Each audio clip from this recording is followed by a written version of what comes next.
ఎర్రగడ్డ మానసిక చికిత్సాలయం నుంచి పరారైన నేరగాడు ఖురేషి పోలీసులకు చిక్కే వరకు ఏం చేశాడు, ఎక్కడెక్కడ తిరిగాడు, మానసిక రోగినంటూ నాటకాలాడి ఆసుపత్రి నుంచి తప్పించుకున్న ఈ ఖైదీ ఎలా పట్టుబడ్డాడు, పోలీసులకే సవాలు విసిరిన ఈ గుండెలు తీసిన బంటు చిక్కడంలో సాంకేతిక పరిజ్ఞానం పాత్ర ఎంత?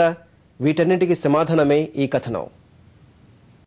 హైదరాబాద్ నాంపల్లికి చెందిన మహమ్మద్ అహ్మద్ ఫయూద్దీన్ ఖురేషి మాదక ద్రవ్యాల రవాణా కేసులో గత ఏడాది అక్టోబర్లో చెంచల్గూడ జైలుకు తరలించారు.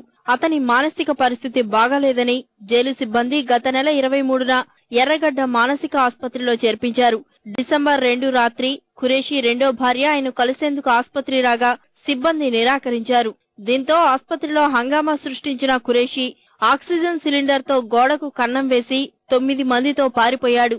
అప్రమత్తమైన పోలీసులు 8 మంది ఖైదీల్ని తిరిగి పట్టుకున్నారు. ఖురేషి ముందస్తు ప్రణాళికతో అప్పటికే సిద్ధం చేసిన వాహనంలో రెండో భార్యతో కలిసి నగరం విడిచి వెళ్లి దేశంలోని 14 ప్రాంతాల్లో విహారయాత్ర చేశాడు.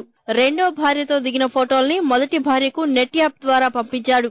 అప్పటికే ఖురేషి కోసం గాలింపు చేస్తున్న పోలీసులు ఈ ఫోటోల ఆధారంగా నేరస్తుడి కదలికలపై నిఘా పెట్టి హైదరాబాద్ లో పట్టుకున్నారు. జైలు నుంచి అతను ఫోన్ ద్వారా ట్రవేరా ఇమీడియట్ గా ఎలా వచ్చింది, ఎంత డబ్బు ఎవరిచ్చారు ఇండియా మొత్తం తిరగడానికి, ఎన్ని టికెట్లు ఎలా వచ్చినాయి. సో ఇమీడియట్ గా 4 పాత్రని మేము నిర్ధారించాం. అతను ఎస్కేప్ అవడానికి, అతను ఎస్కేప్ అయిన వాడిని సహకరించడానికి టోలీ చౌకీ ప్రాంతంలో అరెస్ట్ చేయడం జరిగింది.